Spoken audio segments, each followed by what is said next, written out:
നമസ്കാരം. Raf talk ഫുട്ബോളിലേക്ക് അവർക്കും സ്വന്തം AFC ചാമ്പ്യൻസ് ലീഗിൻ്റെ ക്വാർട്ടർ ഫൈനൽ ആദ്യപാദ മത്സരത്തിൽ അൽ നസർ UAE ക്ലബ്ബായിട്ടുള്ള അൽ ഐനോട് ഏകപക്ഷീയമായ ഒരു ഗോളിന് പരാജയപ്പെട്ടു.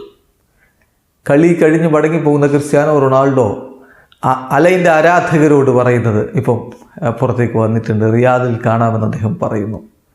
എന്നാൽ ക്രിസ്ത്യാനോ തന്നോട് വളരെ കൃത്യമായിട്ട് പറഞ്ഞു, റിയാദിൽ വെച്ച് ഞങ്ങൾ തിരിച്ചടിക്കും, ഞങ്ങൾ ജയിക്കും എന്ന് തന്നോട് പറഞ്ഞതായിട്ട് അലൈൻ്റെ പ്ലെയർ ഖാലിദ് ഹഷേമി പറയുന്നു. അദ്ദേഹം പറഞ്ഞത്, Cristiano Ronaldo told me they would win in the return leg in റിയാദിലെ റിട്ടേൺ ലെഗിൽ അവർ വിജയിക്കുമെന്ന് ക്രിസ്ത്യാനോ റൊണാൾഡോ എന്നോട് പറഞ്ഞു എന്നാണ്. ചുരുക്കത്തിൽ ക്രിസ്ത്യാനോ ഈ ഒരു ഗോളിൻ്റെ തോൽവിക്ക് പ്രതികാരം ചെയ്യാൻ തന്നെ തീരുമാനിച്ചിരിക്കുന്നു. വിജയിക്കുക, മുന്നോട്ട് പോവുക, അതാണ് ഇനി മുന്നിലുള്ള മാർഗം. മാർച്ച് 12-നാണ് ആ റിട്ടേൺ ലെഗ് മത്സരം റിയാദിൽ വെച്ച് അലവാൽ പാർക്കിൽ വെച്ച് നടക്കുന്നത്. ക്രിസ്ത്യാനോ മാത്രമല്ല, മറ്റ് താരങ്ങളും ഇത്തരത്തിൽ തന്നെ പറഞ്ഞിട്ടുണ്ട്. ഇപ്പം ഖാലിദീസ പറയുന്നത്, അലൈൻ്റെ ഗോൾ കീപ്പർ പറയുന്നത്, ഞങ്ങൾ ഒരു വേൾഡ് ക്ലാസ് ടീമിനെ തോൽപ്പിച്ചു, സ്റ്റിൽ ഞാൻ ക്രിസ്ത്യാനോയെ ഏറെ ഇഷ്ടപ്പെടുന്നു എന്നാണ്. അതേസമയം എറിക്, അലൈൻ്റെ പ്ലെയർ ആയിട്ടുള്ള എറിക് പറയുന്നു, സമി അൽ നജി എന്നോട് പറഞ്ഞു ഞങ്ങളുടെ സ്റ്റേഡിയത്തിൽ വെച്ച് നമുക്കൊന്ന് കാണണം, അതായത് റിയാദിലെ റിട്ടേൺ ലെഗ് മത്സരത്തിൽ ഒന്ന് കാണണം എന്ന് തന്നോട് സാമി അൽ നജി പറഞ്ഞതായിട്ട്